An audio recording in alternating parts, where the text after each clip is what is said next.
अस्सलामुअलैकुम नाजरीन, मरियम नवाज ने जिस तरह अपनी दादी की मौत का तमाशा बनाया, मुझे वो बसों में टिकटें बेचने वाली चंगड़ औरतें याद आ जाती हैं जो बस में घुस जाती हैं, लेकिन गलती से कोई छू जाए तो आसमान सर पर उठा लेती हैं। साथ साथ नून लीग की जहालत भी खुलकर सामने आ गई, जिनको पता भी है कि एक लाश पर सियासत हो रही है तब भी खामोश हैं। बाकी पटवारियों से तो मुझे समेत किसी को कोई गिला नहीं है, क्योंकि ये ना सिर्फ जहनी तौर पे गुलाम है बल्कि दूसरों को भी गुलाम समझते हैं। इनसे कोई सवाल करो तो गालियां देने लगते हैं। अफसोस है कि मरहुमा शमीम अख्तर साहिबा का एक बेटा, 3 पोते, एक बेटे का समधी, दूसरे बेटे का दामाद और एक जबरदस्ती का रिश्तेदार आबिद शेर अली मिल के सोचने के बावजूद माँ की मैयत के साथ पाकिस्तान जाने का फैसला नहीं कर सके। वो लोग जो वजीर आजम और आर्मी चीफ पर टांगे काटने के इल्जामात लगाते रहे, अब मनफी दर्जा हरारत में भी इनके माथे पर पसीना आ रहा है और टांगों समेत दिल भी कांप रहा है। मरियम नवाज साहिबा, जिसे क्राउड पुलर कहकर हमेशा इदारों पर दबाव डालने की बात की जाती रही, लेकिन इस क्राउड पुलर साहिबा ने जिस तरह अपनी पार्टी का जुलूस निकाल दिया, इससे तो हुकूमत को तसल्ली हुई होगी कि बस इतनी ही औकात थी तुम्हारी। पीडीएम ने मर्जी के शहरों में जलसे किए, किसी ने नहीं रोका। फिर बीबी मरियम और बिलावल ने अलग गिलगित बल्तिस्तान में दर्जनों जलसे किए, लेकिन फायदा होने की बजाय उल्टा नुकसान हुआ। पीडीएम के आपसी इख्तलाफात भी खुलकर सामने आए और फौज मुखालिफ बयानियां भी वापस नून लीग के गले पड़ गया। सवाल ये है कि जब इतने सारे जलसे जुलूसों से इमरान खान का कुछ नहीं बिगाड़ सके तो बाकी 2-3 से क्या उखाड़ लोगे। खैर, ये बहस तो चलती रहेगी, लेकिन एक और शर्मनाक काम इन्होंने किया है कि अपनी वालदा की लाश को बजरिया टीसीएस भेजने का अंदिया दिया। नवाज शरीफ के समधी और साबिक वजीर खजाना इसहाक डार ने कहा कि नवाज शरीफ की वालदा का डेथ सर्टिफिकेट और दूसरे दस्तावेज मुकम्मल करने में 2-3 दिन का वक्त लग जाएगा, जिसके बाद इनकी मैयत तदफीन के लिए लाहौर रवाना की जाएगी। इसहाक डार का मजीद कहना था कि नवाज शरीफ अपनी वालदा के हमरा पाकिस्तान नहीं आ सकते क्योंकि डॉक्टर्स ने इन्हें सफर की इजाजत नहीं दी। नवाज शरीफ और साबिक वजीर आला पंजाब शहबाज शरीफ की बहन कौसर अपनी वालदा बेगम शमीम अख्तर की मैयत को लेकर 2 से 3 रोज में लंदन से पाकिस्तान आएंगी, जहां इनको दफन किया जाएगा। लेकिन जराये के मुताबिक लाहौर रवानगी से कबल मरहुमा शमीम अख्तर की नमाज जनाजा मरकजी लंदन की रीजेंट इस्लामिक सेंटर में भी अदा की जाएगी। रीजेंट इस्लामिक सेंटर अदा की जाने वाली नमाज जनाजा में नवाज शरीफ और खानदान के लंदन में मौजूद दीगर करीबी अफराद शिरकत करेंगे। नवाज शरीफ ने अपने बेटों और पोतों के हमरा अपनी वालदा की मैयत फीडेक्स से पार्सल कर दी। मकाफाती अमल होगा, कल को यही बेटे और पोते नवाज शरीफ की मैयत भी ऐसे ही पार्सल करेंगे। नवाज शरीफ, इसहाक डार, हसन नवाज, हुसैन नवाज, सलमान शहबाज, अली इमरान और आबिद शेर अली जैसे चोरों और गीदरों की अगर टांगे ना कांप रही होती तो वो अपनी माँ की मैयत को कार्गो से बेचने के बजाय खुद लेकर आते। कार्गो वाली कौम की माँ को घर से आकर ले गए, मगर कोई सगी औलाद अपनी माँ के साथ पाकिस्तान तो क्या एयरपोर्ट तक जाने के लिए तैयार नहीं हुई। माँ बाप ने हराम कमाया औलाद को खिलाया हो, औलाद ने हराम कमाया अपनी औलाद को खिलाया हो, माँ को दफनाने के लिए पार्सल भेज दिया। अल्लाह ताला दुनिया में दिखाता है जो कुछ माँ बाप ने तरबियत की है ये तरबियत का असर है। हराम कमाया खाया हो, ऐसी नामुराद औलाद पैदा होती है। बदबख्ती इस खानदान को विरासत में मिली है। आज अगर इस चोर ने अपनी माँ की लाश को गाड़ी में डाल के बेच दिया, कल इसकी नकम्मी औलाद भी इस गधे की लाश को गाड़ी में डाल के बेच देंगे। ये शरीफ खानदान माशरे में ऐसे बदबूदार वजूद हैं जिनके करीब रहने से मुआशरा कभी खुशगवार नहीं हो सकता। नानी अम्मा ने कहा कि किसी हुकूमती शख्स में इतनी इंसानियत नहीं थी कि मुझ तक दादी की वफात की इतला पहुंचा देते। इससे एक बात तो वाजिया हो गई कि इस बगोड़ी को खानदान में कोई मुंह नहीं लगाता। चोर चोरी से जाए, हेरा फेरी से नहीं जाता। और वैसे भी कहते हैं कि झूठ के पाँव नहीं होते। मरियम, अगर तुमने 6:30 बजे यही झूठ बोलना था तो कम से कम अपनी दुमछली हिना परवेज भट्ट के ट्वीट तो डिलीट करवा देती, जो तुम्हारे पहलू में बैठ के 3 बजे से सारी दुनिया को खबर दे रही थी। और दूसरी बात यह है कि इस पर कोई तरस खा के इसे हकीकत बताए कि अब इनकी बादशाहत नहीं रही। मरियम नवाज की सियासत में आमद के बाद मकामी सतह पर कुछ तब्दीलियां रोनमा हुई हैं और तंजो मजा भी बढ़ा है। पहले समझा जाता था कि सियासत के लिए लाशें चाहिए होती हैं, मगर मरियम नवाज का टैलेंट मुलाहजा करें कि अपनी 90 साला मरहुमा दादी की तिबी मौत को कैश करवाने की भी सलाहियत रखती हैं। जैसा कि कल हम सब ने बराह रास्त देखा, मरियम नवाज हुकूमत से शिकवा की ना है कि किसी हुकूमती शख्स में इतनी इंसानियत नहीं थी कि वो मुझ तक मेरी दादी की वफात की खबर पहुंचा दे, मगर मरियम बीबी वफात पा जाने की इतला घर वाले देते हैं, ना कि हुकूमती नुमाइंदे। खैर, बड़े लोग वड्डियां गल्लां। मरियम नवाज पूरा वक्त जलसे को एंजॉय करने का जवाब देते हुए कहती हैं कि मोबाइल सर्विस बंद होने की वजह से इन्हें बर वक्त अपनी दादी की वफात का इल्म नहीं हो सका, मगर ये सच नहीं है। मरियम नवाज का नवाज शरीफ की वालदा की मौत का इल्म पाकिस्तानी वक्त के मुताबिक सुबह 11 बजे हो चुका था, जब ये खबर मीडिया तक नहीं पहुंची थी। मगर टैलेंट इतना है कि दुख का इजहार 5.5 घंटे ताखीर से जलसागाह से बराह रास्त करती हैं। इससे जाहिर होता है कि मरियम नवाज ताजर की सियासी जानशीन है जो अपने नफा नुकसान की आगे कुछ नहीं देखता। मरियम नवाज कहती हैं कि बर वक्त इतला न मिलने की वजह मोबाइल सर्विस का बंद होना था, मगर मरियम बीबी लैंडलाइन सर्विस तो चालू थी ना, क्योंकि आप पेशावर में बिलोर हाउस में ठहरी हुई थी और वहाँ 2 लैंडलाइंस यानी टेलीफोन मौजूद है। न्यूज चैनल्स भी चल रहे थे। इन्होंने तो दोपहर 1:30 आपकी दादी की वफात की खबर नशर कर दी थी और आप उस वक्त भी जलसागाह की अपडेट्स लेने के लिए न्यूज चैनल ही देख रही थी जब दादी की वफात की ये खबर मीडिया पर नशर हुई। मरियम नवाज की लाश पर सियासत करने की भूख का अंदाजा इस बात से भी लगा लें कि मरियम नवाज का पेज जलसा गाह से बराह रास्त कवरेज दिखा रहा था। इससे ये भी पता चलता है कि जलसा गाह में मोबाइल फोन जैमर्स नहीं लगे हुए थे और मोबाइल सिग्नल्स पूरी तरह आ रहे थे। हम सब नवाज शरीफ की वालदा की वफात के गम में शरीक हैं, मगर मरियम नवाज का रवैया कई सवालात खड़ा कर रहा है। मरियम नवाज की वालदा की मौत पर सियासतबाजी का ऐसा गनौना मंसूबा मरियम नवाज के माजी से मुताबिकत रखता है, मगर एक बार फिर तय हो चुका है कि मरियम नवाज बेवकूफ और गामड़ किस्म की लीडर है, क्योंकि इन्हें आज की टेक्नोलॉजी के इस्तेमाल का बिल्कुल भी अंदाजा नहीं है। पहले कैलिब्री फॉन्ट की तकनीकी दांव पीछ से मार खा गई और अब सोशल मीडिया के हाथों जहां पूरा सच बराह रास्त दिखाया जाता रहा था। अब नूली कह रही है कि अखलाकियात और मशर्ती अकदार का तकाजा है कि शहबाज शरीफ और हमजा शहबाज को फौरी पेरोल पर रिहा किया जाए। शहबाज शरीफ और हमजा शहबाज को अभी तक पेरोल पे रिहा कर देना चाहिए था। वालदा के इंतकाल से बड़ा दुख नहीं होता। शहबाज शरीफ और इनके अहले खाना की कैफियत को समझा जा सकता है। शहबाज शरीफ का ट्रायल शुरू और रेफरेंस दायर है। एक दिल्ली की करप्शन न मिलने के बावजूद गिरफ्तार है। अखलाकियात और मशर्ती अकदार का तकाजा है कि नवाज शरीफ, हसन नवाज, हुसैन नवाज और सलमान शहबाज को फौरी तौर पर पाकिस्तान आना चाहिए। पोतों और बेटे के होते हुए लावारसों की तरह अकेली मैयत रवाना कर दी। क्या अब तदफीन भी ईदी वाले करेंगे? जी बिल्कुल, आगे अखलाकियात है तो ही तो आप अखलाकियात की ही तवक्को कर रही हैं, वरना नवाज जैसों ने तो भारतीय दहशतगर्द अपनी फैक्ट्रियों में पाले। जंदाल दहशतगर्द जैसों को बगैर वीजा के सैरे कराई, हामला माओ पे सीधे मुंह पर गोलियों के आर्डर जारी किए और अखलाकियात की वजह से नवाज झूठे बीमार को बाहर जाने की इजाजत मिली। आबिद शेर अली का कहना था कि तारीख ये भी याद रखेगी कि मुल्क की खिदमत करने वालों को कभी बाप का जनाजा नहीं पढ़ने दिया जाता और कभी माँ की वफात की खबर जेल के कैद खाने में दी जाती है। लेकिन मैं इस खलाई खोते से कहना चाहती हूँ कि तारीख ये भी याद रखेगी कि एक चोर खानदान था जो गरीबों का खून चूसता था और हराम का माल बना के लंदन भाग गए और अपनी माँ की मौत पे भी ना आ सके। इसकी एक औलाद जलसे में तकरीरें करती रही और म्यूजिक को एंजॉय करती रही। आजाद मुल्क है, किसने औलाद को रोका है? सारे पाकिस्तानी वालदैन के लिए पाकिस्तान जाते हैं, मगर नवाज शरीफ नहीं गए क्योंकि चोर इश्तिहारी ना अहल है। वालदा के लिए बहुत शर्मिंदगी का मकाम था क्योंकि इसकी औलाद चोर निकली।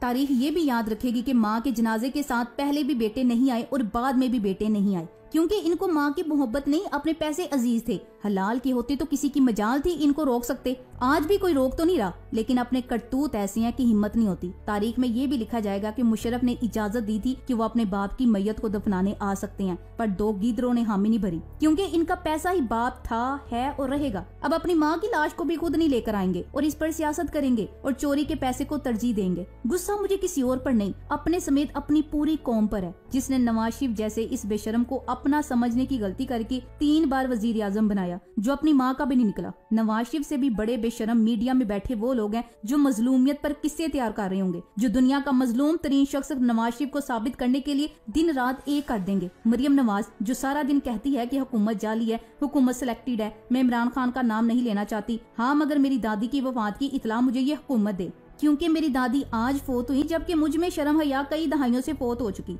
शुक्र कीजिए ये औरत लंदन फोत हुई, पाकिस्तान होती तो मौत भी हुकूमत पे डाल दी जाती। कल पटवारी बोल रहे थे कि शुक्र है नवाज शरीफ लंदन है, यहाँ होता मार दिया जाता। जाहिलो, जिसकी मौत आई होती वो लंदन पाकिस्तान को नहीं देखती। मौत से कौन बचा है? जो नवाज शरीफ भाग लेगा। अपनी माँ की मैयत के साथ एयरपोर्ट जाने तक का तकल्लुफ गवारा ना करने वाले ने पूरी कौम के साथ क्या कुछ नहीं किया होगा। अब पटवारियों ने एक और मैसेज वायरल करना शुरू किया है कि मियाँ साहब हम आपके गम में बराबर के शरीक हैं, अल्लाह पाक आपको सब्र दे और माँ जी की अगली मंजिलें आसान फरमाए। आपसे बस ये इल्तिजा है कि किसी सूरत वापस ना आइएगा। यहाँ आपके खून के प्यासे दरिंदे हुकूमत में हैं और वो मौके की तलाश में हैं। इन दरिंदों को खुद पर मजीद जुल्म करने का मौका ना फराम कीजिएगा। बेफिक्र रहें, नवाज शरीफ पाकिस्तान वापस आने वाले नहीं है। इनके सरप्रस्तों ने इनको जिस रास्ते पर डाल दिया उसमें वापसी का कोई रास्ता नहीं। अब सारी जिंदगी शायद इन्हीं के लिए काम करना पड़ेगा। लेकिन अगर नवाज शरीफ की मरहुमा वालदा चाहती तो ये खानदान इंटरनेशनल चोर न बनता। जब पहली चोरी करके घर लाए थे तब इनके कान पकड़वा लेती और कहती कि हमने हराम नहीं खाना, अगर खिला सकते हो तो हलाल खिलाओ वरना घर बैठ जाओ। मोरख अगर बेशरम भी हुआ तो ये लिखने पे मजबूर होगा